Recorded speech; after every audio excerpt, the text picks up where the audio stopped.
Togo est fou. Le Togo à votre portée.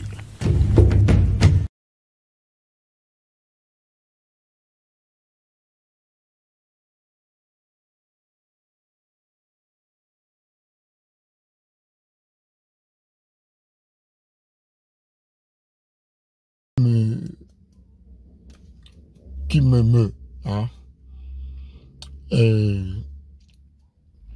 Voyez-vous, le samedi, nous avons tous vu les images, les vidéos du cercueil transportant la dépouille de notre frère, le journaliste Feu Joël Lega, entré dans la chapelle de l'église Saint-Kizito de Tokyo-Djuma-Sese. Et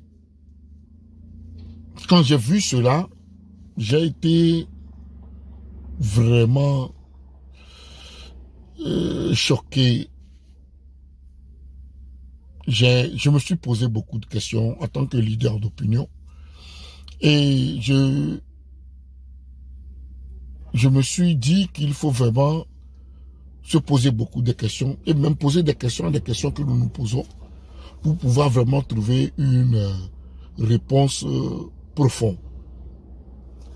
Et j'ai essayé de faire un peu un rétropédalage pour essayer de voir comment est-ce que nous en sommes arrivés là.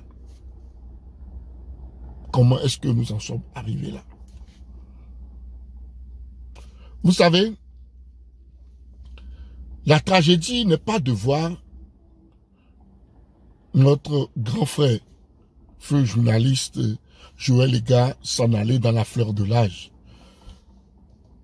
Non, c'est pas ça la tragédie.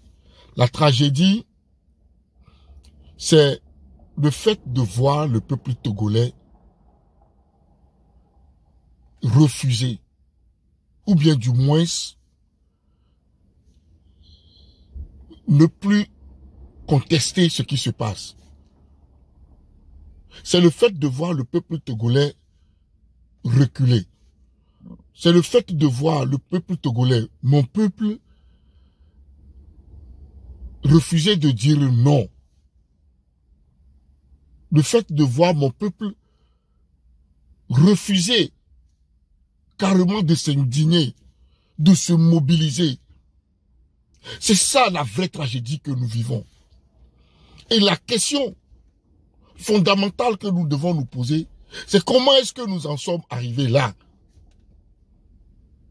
Comment avons-nous poussé ce peuple pour que nous en sommes à ce point? Le peuple ne s'indigne plus, le peuple ne dit plus non, le peuple ne se mobilise plus, le peuple est plus ou moins dans un statu quo confus, je dirais, mais avec un ressentiment d'amertume dans le cœur.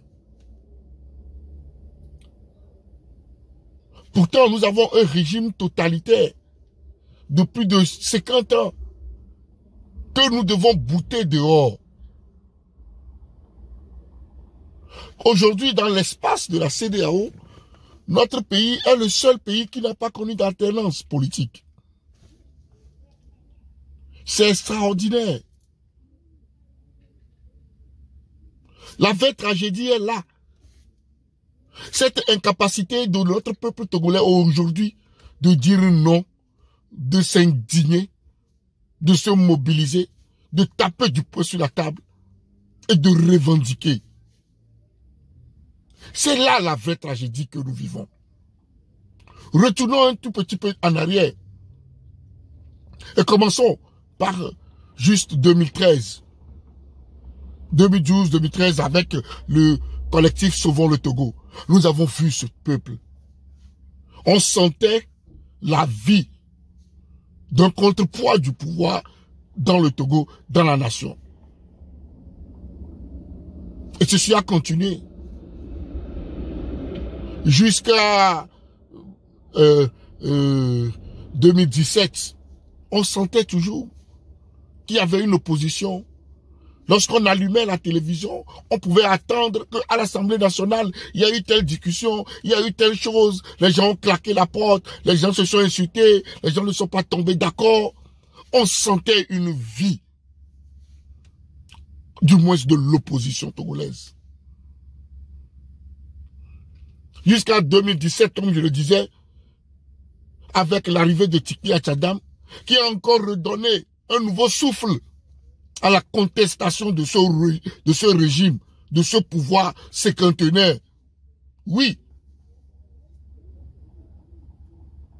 Le peuple ne s'est pas arrêté là, le peuple a continué. Jusqu'au 20 décembre 2018, où on nous a imposé les élections législatives, qui ont permis à certains collabos aujourd'hui de se dire députés, et qui nous la font très bien, que nous sommes obligés de subir. Et c'est après cela, surtout après les élections locales, que nous avons constaté ce recul total, que nous avons constaté cette incapacité en train de s'éjecter dans la population petit à petit.